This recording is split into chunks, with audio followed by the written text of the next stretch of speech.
Bonsoir tout le monde, bienvenue à ce spécial Meilleur moment de Québec sur demande. Sandra, déjà, on l'avait promis il y a 2 semaines aux gens, donc là, on est là à la fête du travail. On a seulement fait 39 émissions, il faut Ouais. le dire. On a déjà nos meilleurs moments. Quand même. Alors, notre album de Noël s'en vient prochainement.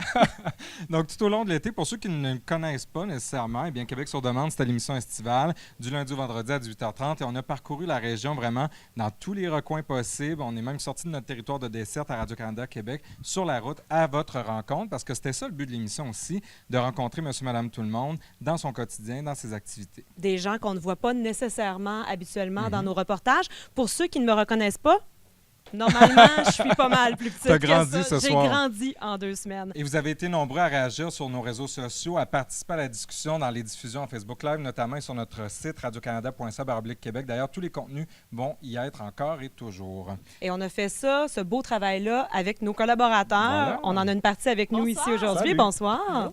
Vous avez eu un bel été? Vraiment. Oui. Merci à vous autres. Oui, bien merci à toi aussi, Marie-Audrey. On va commencer avec toi justement pour ton meilleur moment parce que tu t'es promené, tu as vécu plein d'expériences. Vraiment, tu nous en as fait voir de toutes les couleurs. Moi, je suis très jalouse de Marie-Audrey, je dois Vraiment. le dire. Ah, je t'ai embarquée dans un de mes Oui. défis dans mes activités. Toi aussi, Aussi. Maxime. On a gagné d'ailleurs. On a Retournez voir ça.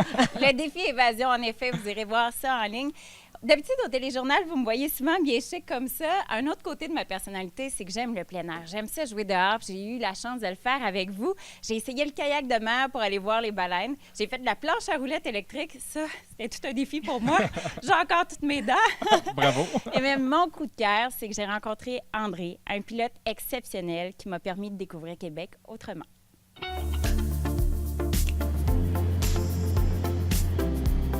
On est prêt? On est prêt. Sur le Québec, c'est Bravo Oscar, prêt à décoller. C'est Bravo Oscar, 2500 pieds vers le champ à quelle vitesse tu penses qu'on va? Parce que c'est ça qui est Je dirais 150 km/h. Et au-dessus de la moyenne, la plupart des gens vont dire 70-80. On fait 220 km/h présentement. Ouais. Quelle vue magnifique sur la ville. Oui, c'est vraiment... c'est une belle ville, Québec.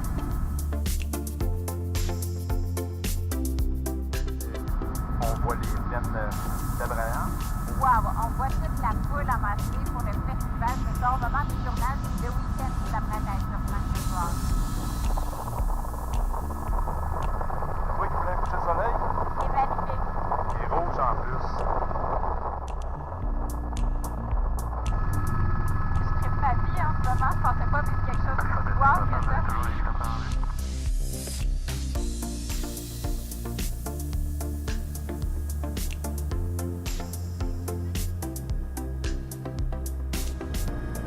On a réussi! Un grand merci encore une fois. Bon festival d'été de Québec. Québec est magnifique vu des airs.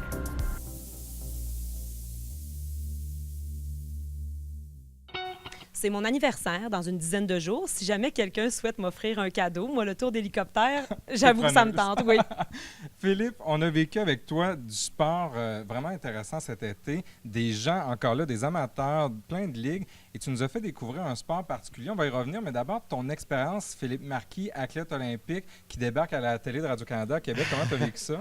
Ben, ça m'a fait sortir un petit peu de mon quotidien, c'est certain. J'ai l'habitude d'être sur la neige une bonne partie de l'été. Dur à croire avec l'été qu'on a eu en plus. Ça a été génial de collaborer avec chacun de vous. Pour moi, ça a été aussi une belle façon d'explorer des nouveaux sports. Puis, je suis extrêmement content de mon expérience jusqu'à présent. J'espère renouer l'expérience peut-être l'année prochaine. Et ce qui est le fun, c'est que ton genou a survécu aussi à l'été, parce que là, on te voyait faire du parcours urbain. On a eu peur un petit peu, là. Ah, il a fallu que je me tienne quand même en laisse un petit peu. Je pense que si on a une saison l'année prochaine, je serai en mesure de faire peut-être des choses un peu plus extrêmes à voir, à suivre. Mais j'ai eu la chance aussi de me plonger dans le quotidien de ma sœur, Anne Marquis, qui a fait du hockey subaquatique.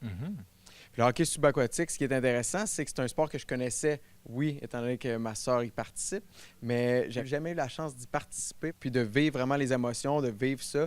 Durant les championnats du monde au PEPS, ça a été une belle semaine. Ça a été aussi l'occasion, moi, de me tremper puis d'essayer le sport. Ben oui, tu as mis le maillot pour aller là. Écoute, ouais, Québec sur demande, c'est ça. On fait des affaires un petit peu On vit les différentes. expériences. On vit des expériences. Puis j'ai été jaloux aussi de voir ce que les filles à ma gauche et vous aussi, vous avez eu la chance de vivre. On a eu un bel été. On regarde ça, Philippe. Donc, je me suis invité de force chez ma sœur Anne et mon beau-frère Simon. On est à quelques jours des championnats du monde. On se tape une bonne bouffe avant la dernière pratique. Qu'est-ce que ça représente pour vous d'avoir les championnats du monde de hockey subaquatique ici à Québec au PEPS? Bien, c'est certain que c'est une grande fierté. Puis je pense que c'est une chance aussi de le faire découvrir, ce sport, à toute ma famille et à mes amis qui ne connaissent pas cette étrange bibite, cet étrange sport qui existe pourtant depuis très longtemps. Donc, de partager ma passion activement. Est-ce que vous me permettez d'aller en piscine avec vous ce soir? C'est le bienvenu. Ouais, Ça bienvenue. va faire vraiment plaisir.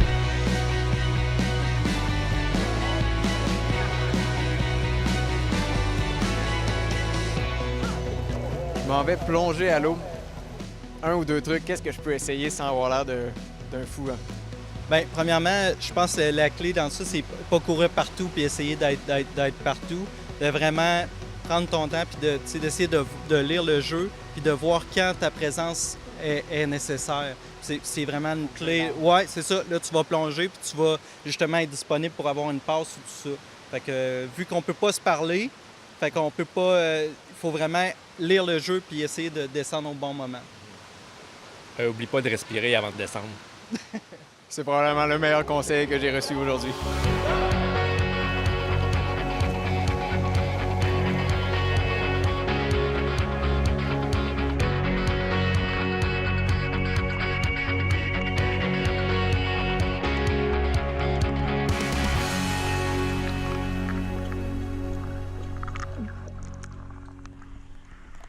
Mon oncle Philou, il va venir jouer au hockey sous-marin avec papa et moi.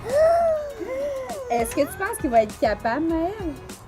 Non. Non. Aujourd'hui, je veux vous parler du hockey qui se joue pas non sur la glace, mais bien celui qui se joue sous l'eau. Presque. Une fois qu'on a compris comment ça fonctionne, qu'on a trouvé son équilibre, ben, j'allais le foncer dedans. Je suis pas capable de tourner encore.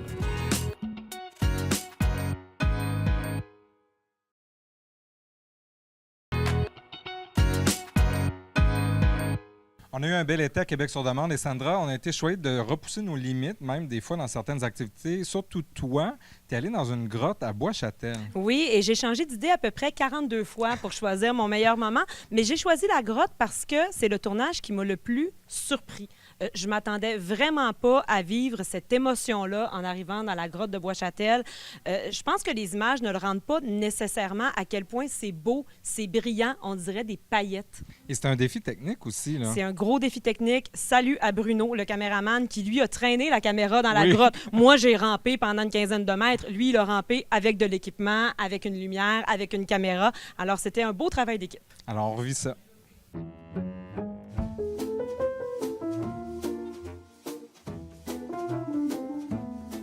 Salut Éric, merci de nous accueillir à ta grotte. Bien, ça fait plaisir, bienvenue. Et là, ça prend de l'équipement précis pour aller dans cette grotte-là. Qu'est-ce qu'on doit porter? Bien, en fait, comme dans la plupart des grottes, il fait noir, premièrement.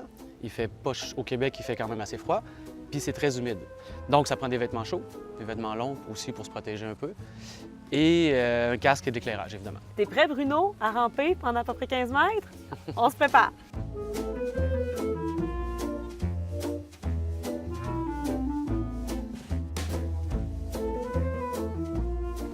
Donc, c'est ça, la grotte. Ouais. Éric, je vais te dire quelque chose. Quand je suis arrivée ici, j'ai pogné de quoi. J'ai vraiment pogné de quoi, j'ai trouvé ça beau. Il y a comme une lumière, je sais pas comment l'expliquer. Bien là, en fait, ici, ce que tu as remarqué, c'est que sur les murs, il y a une espèce de moisissure. Une espèce Ah, de c'est le champignon. moisi qui est beau! Ouais. Ici, c'est 100 d'humidité environ. Fait qu'il y a plein de gouttelettes d'eau qui se déposent sur cette espèce de moisissure-là. Ça devient brillant, ça donne un effet brillant. Ça fait partie des grottes vraiment intéressantes au Québec par sa variabilité. Tu sais, c'est vraiment, il y a des petits endroits, des très grandes salles. Il y a des salles grandes comme, je dirais, un bloc de peut-être 4 logements. J'y vais à peu près. Mais effectivement, après, si on se met à comparer à un peu partout dans le monde, il y a des grottes esthétiquement magnifiques, encore plus, avec beaucoup de concrétion. Concrétion, c'est le mot là, pour les stalactites, les stalagmites, les draperies, toutes ces formes de roches-là. Merci beaucoup, Éric, pour la visite. On va tester le noir absolu. Est-ce qu'on peut tester le noir absolu, Bruno? Bruno veut. T'es prêt, Bruno? Cool. Karine, on sait que l'été, on boit souvent. Toi, est-ce qu'on a fait augmenter ta consommation d'alcool pendant l'été? Oui, et j'ai mangé. Il n'y a rien que j'ai pas fait cet été avec vous. J'ai mangé, j'ai bu. Et j'ai découvert la bière de Ralbock à Saint-Jean-Port-Joli avec l'équipe d'Alexandre Caron. J'ai tellement eu de plaisir. D'abord parce que j'étais avec un caméraman exceptionnel. J'ai eu tellement de plaisir. Il faisait super chaud. La bière était tellement rafraîchissante. Et puis, vous me connaissez pour le vin. J'adore le vin. C'est ma niche. Mais là, j'ai vraiment eu beaucoup de plaisir à boire de la bière.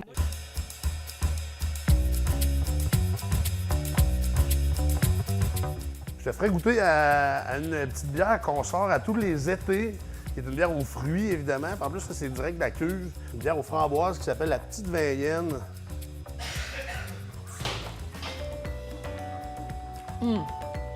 C'est fruité, c'est léger, presque pas d'amertume. Ça descend bien.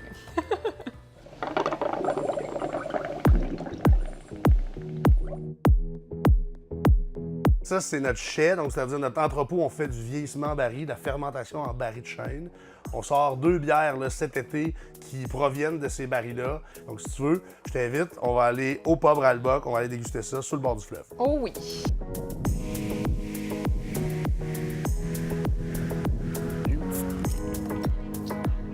Pourquoi tu me sers ça dans un verre de vin? Justement, c'est des bières qui sont vieillies premièrement en baril, qui a contenu du vin. Donc, évidemment, on a une parenté avec le vin. Mais aussi, au niveau des arômes, les verres de vin sont recourbés un peu. En plus, c'est des bières d'exception. Donc, on veut des verres d'exception aussi pour rendre hommage aux précieux liquides. À tes produits. Et voilà. Très bien. Santé, on goûte. On a un côté très houblonné céréales, hein, d'abord? Oui, céréales. La levure belge aussi qui est quand même distinctive, qu'on retrouve. J'aime beaucoup la texture. Là, on passe à l'autre qui a presque... On pourrait presque croire que c'est un verre de vin. Un verre de vin rouge, hein? Donc une rouge des Flandres. Donc évidemment, la couleur rouge qui est typique à ce style-là. En bouche, tu vas voir, il y a un côté surette qui va ressortir. Quasiment un fruit rouge un peu, fruit des champs un petit peu aussi, framboise quasiment. Alors, pour en profiter, on vient sur ta terrasse à Saint-Jean-Port-Joli avec cette vue sur le fleuve. Magnifique. Merci. Bon été. Toi aussi. Mais moi, j'ai entendu dire que vous avez même renversé de l'alcool pendant ce tournage-là? Oh oui, le tournage précédent, on avait échappé, là, vraiment, mon collègue avait échappé du mousseux partout. Et là, deuxième tournage, et là, c'était la bière qui était renversée partout. Alors, imaginez, dites, juste pour vous. On débouche ça à l'instant même. Et voilà. Oh yeah! Explosion de saveur. Elle est chaude, c'est pour ça que ça fait ça. Oui, un restaurant où ils servent littéralement le bœuf dont ils... C'est bœuf que...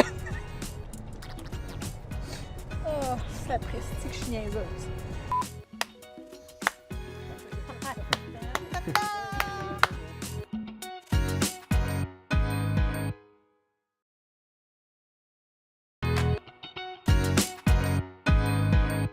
Maxime, Sandra, salut les gourmands. Je suis au Vermont en ce moment. J'explore l'univers brassicole de nos voisins du sud de la grande région de Burlington, Vermont. On m'a demandé de partager avec vous une petite vidéo qui parle de mon grand coup de cœur de la saison. Difficile pour moi de ne pas parler de la ferme Highland, ma rencontre avec Christine Giguère. J'ai été vraiment touchée par la force de la nature, ces bêtes immenses avec des belles grandes cornes. J'ai eu un moment, j'ai vécu un petit 2 minutes, comme on dit en bon québécois.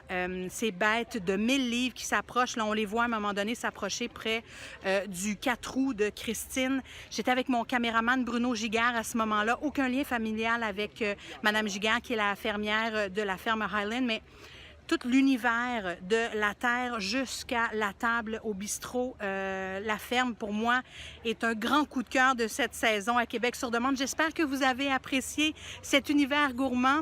Il y en a tellement des bonnes adresses au Québec. Il y a tellement d'artisans du goût fabuleux. J'espère encore pouvoir dédier nombreuses années à les mettre en valeur et à vous avoir, vous, les gourmands, au rendez-vous. Merci d'avoir suivi. Bonne fin de saison. Beau travail et à bientôt. Salut!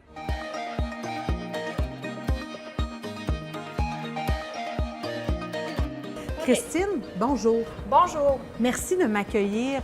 C'est comme votre deuxième chez vous ici. C'est votre restaurant.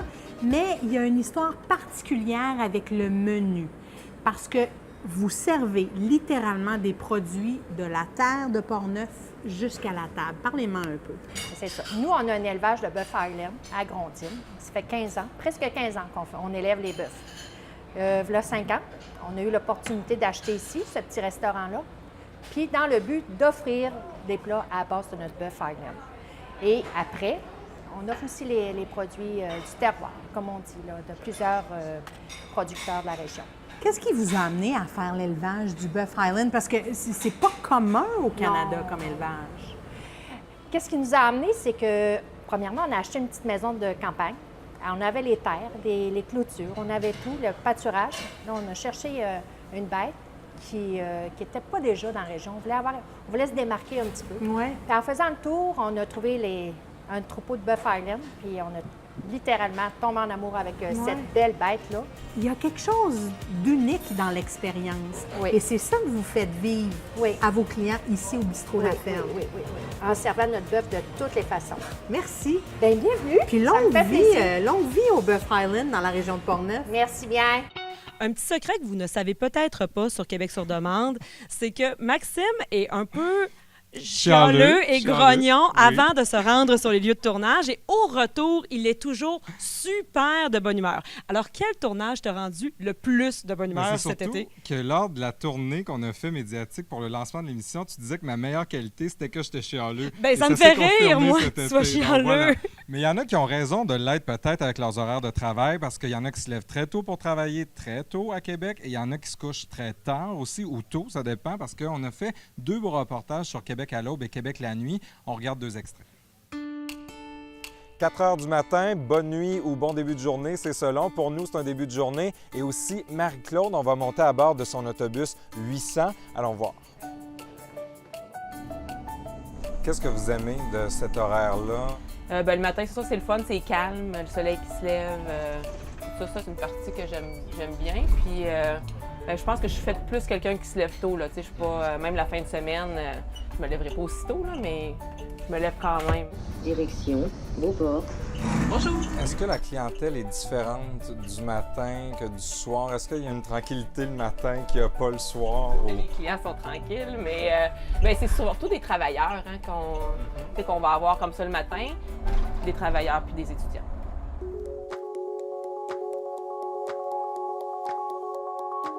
Bonne nuit ou bon début de soirée, c'est selon, car ce soir à Québec sur demande, on découvre Québec la nuit. C'est parti! Qu'est-ce que t'aimes de faire du taxi la nuit? Pourquoi t'aimes ça? C'est l'interaction avec les gens. La nuit, tu sais pas à quoi t'attendre, là. Tu sais, nous, on a reçu une adresse, on se présente, mais ça peut être le côté jet-set de la société, ça peut être le côté sombre de la société, ça peut être les drogués de la société, tout. Il y a de tout, là. Nous, c'est une surprise à chaque fois, là. Bon, Sandra, j'ai changé de place parce que là, ça s'en vient sérieux puis j'avais un petit mal au cœur. On va parler de déchets. Toi, le ça fameux fait bilan de peur un petit peu. Martine, parce qu'on a parlé tout l'été. Ben oui, on a lancé un défi à Martine au début de l'été de viser le 0 déchet, de tendre vers le 0 déchet. Alors, première question, Martine, combien de déchets as-tu produit cet été? Mais je pense que ça va bien, mes affaires. J'ai pas pesé, mais j'avais estimé au départ que je produisais un bon gros sac de poubelle à peu près aux 10-12 jours. Et là, je vous ai apporté le sac de poubelle que j'ai depuis les 4 dernières semaines. Hein, juste ça. Non, c'est beau. Alors, voici, mesdames et messieurs, ce sont mes poubelles pour le dernier mois. Je veux peser, c'est un petit peu dégueu. Non, c'est même pas lourd. Il y avait un petit peu de mouche dedans aussi. Mais, regarde ça loin de Maxime. Là. Oui. Donc, je pense que ça fonctionne. Je composte maintenant, donc c'est sûr que ça a fait diminuer rapidement, drastiquement la quantité de mes poubelles. Je recycle encore, je fais attention à ce que j'achète et voyez, donc, avec quelques efforts seulement, j'ai vraiment diminué rapidement ma quantité de poubelles. Qu'est-ce que tu as trouvé le plus difficile? Dans mes objectifs, ce que j'ai encore de la difficulté à faire, c'est me faire une vraie liste d'épicerie avec mes menus pour être certaine que j'achète seulement ce dont j'ai besoin. Ça, c'est difficile. L'épicerie, ça reste encore difficile d'acheter du sans déchets, sans emballage, sans suremballage. Ça reste vraiment difficile. C'est sûr que l'été, il y a les marchés publics où on peut aller s'approvisionner, mais ça reste difficile. Mais ce que j'ai retenu dès le départ avec les entrevues que j'ai faites, c'est que le 0 déchet, c'est un défi qu'il faut prendre à la légère quand même. C'est sûr qu'on ne deviendra pas zéro déchet. On ne deviendra pas Bea Johnson du jour au lendemain où on a un pot maçon de poubelle pour une famille de 4. C'est ce que j'espérais aujourd'hui. Ben, je suis déçue, je suis vraiment Martine. pas rendue là. Le but, c'est vraiment de prendre une action à la fois, de prendre un objet à la fois, changer nos habitudes une à la fois, puis comme ça, ça finit par faire une chaîne intéressante, puis ça peut aller assez rapidement. Donc, c'est pas facile. Ouais. Les gens ont été tellement curieux, ils t'ont posé plein de questions. Est-ce que tu as vu un effet d'entraînement autour de toi? Oui, honnêtement, il y a plein de gens qui m'ont dit que ça les a inspirés, que ça leur a donné des trucs. Il y a vraiment plein de façons faciles de commencer à faire du zéro déchet, de changer des objets à usage unique, par exemple, qu'on a à la maison. Il suffit de regarder dans nos tiroirs, dans notre frigo, OK, qu'est-ce qu'on a qui peut servir juste une fois? De quelle façon je peux le remplacer? Parfois, c'est par des vieux bouts de tissu qu'on a à la maison. On n'a pas besoin d'aller acheter des choses pour devenir zéro déchet. C'est une logique à être pratico-pratique à la maison. Donc, ça se fait assez facilement, mais ça demande des efforts. Il faut prendre le temps d'instaurer les choses. La règle du 21 jours, là, je pense, avant d'intégrer une nouvelle habitude, là, je pense que ça s'applique au zéro déchet. Et est-ce que tu vas continuer? Oui, vraiment. Je vais continuer. J'avais déjà entamé une certaine démarche. Vous m'avez motivé aussi. Je pense que j'ai inspiré des gens, mais vous m'avez motivé aussi à poursuivre cette mission-là. Donc, vous allez me voir dans des boutiques zéro déchet à quelque part dans le Québec dans les prochaines semaines, c'est sûr. Bravo, Martine. Bravo, Martine. Merci à vous de m'avoir lancé le défi. Et bravo à vous tous, bravo à l'équipe Belle technique. saison. Une très belle saison qu'on Bravo a à vous eue. deux. Merci. Merci. On a travaillé fort. Merci à la réalisatrice Nadia Payon aussi qui n'a pas eu de nuit pratiquement de l'été pour le montage de cette émission-là. Sandra, est-ce qu'on se dit à bientôt? À bientôt. À bientôt. Allez voir notre site. Sinon, d'ici là, on va toujours être là, radiocanada.ca/QSD. Bye bye.